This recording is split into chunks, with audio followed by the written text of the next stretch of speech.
इस कथा में भगवान दत्तात्रेय जी ने कृष्ण भगवान के पूर्वज यदु महाराज को यह बताया है कि मनुष्य प्रेम और स्नेह के पास में बंध करके किस गति को प्राप्त होता है। तो वीडियो को अंत तक देखते रहें, जिससे कथा का पूर्ण लाभ आपको प्राप्त हो सके और हमारा प्रयास सफल हो सके। एक बार दत्तात्रेय महाराज ने राजा यदु को बताया कि हे राजन, कहीं किसी के साथ अत्यंत स्नेह या आसक्त नहीं करनी चाहिए, अन्यथा उसकी बुद्धि अपनी स्वतंत्रता को खोकर के दीन हो जाएगी और उसे कबूतर की तरह अत्यंत कष्ट उठाना पड़ेगा। राजन, किसी जंगल में एक कबूतर रहता था। उसने एक पेड़ पर अपना घोंसला बना रखा था। अपनी मादा कबूतरी के साथ वह कई वर्षों तक उसी घोंसले में रहा। उस कबूतर के जोड़े के हृदय में निरंतर एक दूसरे के प्रति स्नेह की वृद्धि होती गई। वे गृहस्थ धर्म में इतने आसक्त हो गए थे कि उन्होंने एक दूसरे की दृष्टि से दृष्टि, अंग से अंग और बुद्धि से बुद्धि को बांध रखा था। उसका एक दूसरे पर इतना विश्वास हो गया था कि वे निसंकोच होकर वहां की वृक्ष बलि में एक साथ सोते बैठते, घूमते फिरते, ठहरते, बातचीत करते, खेलते, खाते पीते थे।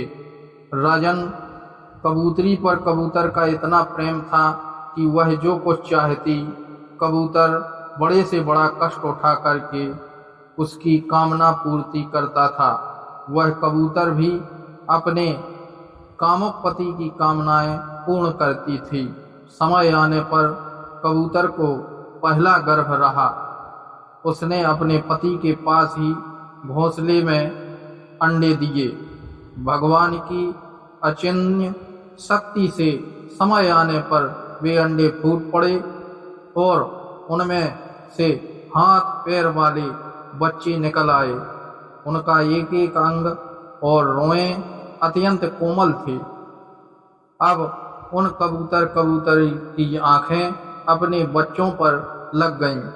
वे बड़े प्यारे और आनंद से अपने बच्चों का लालन पालन लाड़ प्यार से करते और उनकी मीठी बोली, उनकी गुटरगू सुन सुन करके आनंद मग्न हो जाते। बच्चे तो सदा सर्वदा प्रसन्न रहते ही हैं। वे जब अपने सुकोमल पंखों से माँ बाप का स्पर्श करते, कूजते, भोली भाली चेष्टाएं करते, खुंदक खुंदक करके अपने माँ बाप के पास दौड़ दौड़ कर आते, तब कबूतर कबूतरी आनंद मग्न हो जाते। राजन, सच पूछो तो वे अपने नन्हे बच्चों के पालन पोषण इतने व्यग्र रहते कि उन्हें दीन दुनिया लोक परलोक की याद ही नहीं आती थी। एक दिन दोनों नरमादा अपने बच्चों के लिए चारा लेने जंगल में गए हुए थे, क्योंकि अब उनका कुटुंब बहुत बड़ा हो चुका था। वे चारे के लिए चिरकाल तक जंगल में चारों ओर विचरते रहे। इधर एक बहेलिया घूमता घूमता संयोगवश उनके घोंसले की ओर आ निकला। उसने देखा कि घोंसले के आसपास कबूतर के बच्चे खुदक रहे हैं। उसने जाल फैला करके उन्हें पकड़ लिया। कबूतर कबूतरी बच्चों को खिलाने पिलाने के लिए हर समय उत्सुक रहा करते थे। अब वे चारे लेकर अपने घोंसले के पास आए। कबूतरी ने देखा कि उनके नन्हे नन्हे बच्चे, उनके हृदय के टुकड़े जाल में फंसे हुए हैं और दूसरे से चें चें कर रहे हैं। दुखी बच्चों को देख करके कबूतरी के दुख की सीमा नहीं रही। भगवान की माया से उसका चित्त अत्यंत दीन दुखी हो रहा था। वह उमड़ते हुए स्नेह की रस्सी में जकड़ी हुई थी।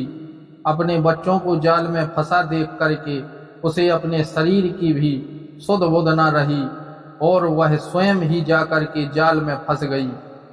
जब कबूतर ने देखा कि मेरे प्राणों से भी प्यारे बच्चे जाल में फंस गए हैं और मेरी प्राण प्रिया पत्नी भी उसी दशा में पहुंच गई है, तब वह अत्यंत दुखी होकर के विलाप करने लगा।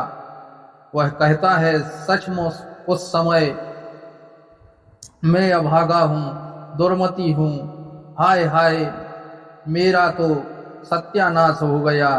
देखो देखो, ना मुझे अभी तृप्त हुई और ना मेरी आशाएं ही पूरी हुई। तब तक मेरा धर्म, अर्थ, काम का मूल यह गृहस्थाश्रम ही नष्ट हो गया। हाय मेरी प्राण प्यारी, मुझे ही अपना इष्ट देव समझती थी, मेरी एक एक बात मानती थी, मेरे इशारों पर नाचती थी, सब तरह से मेरे योग्य थी। आज वह मुझे सूने घर में छोड़ करके हमारे सीधे साधे निश्चल बच्चों के साथ स्वर्ग सिधार रही है। ऐसा विलाप करते हुए और वह जाकर के स्वयं जाल में फंस गया। वह जो शिकारी था वह महामूर्ख था और वह बड़ा क्रूर था। जाल में फंसा पूरा परिवार देख करके वह बहुत ही प्रसन्न हुआ। तो हे राजन, जो कुटुंबी है, विषयों और लोगों के संग साथ में ही जिसे सुख मिलता है एवं अपने कुटुंब के भरण पोषण में ही जो सारी सुध बुध खो बैठा है, उसे कहीं शांति नहीं मिल सकती है। वह उसी कबूतर के समान अपने कुटुंब के साथ कष्ट पाता है।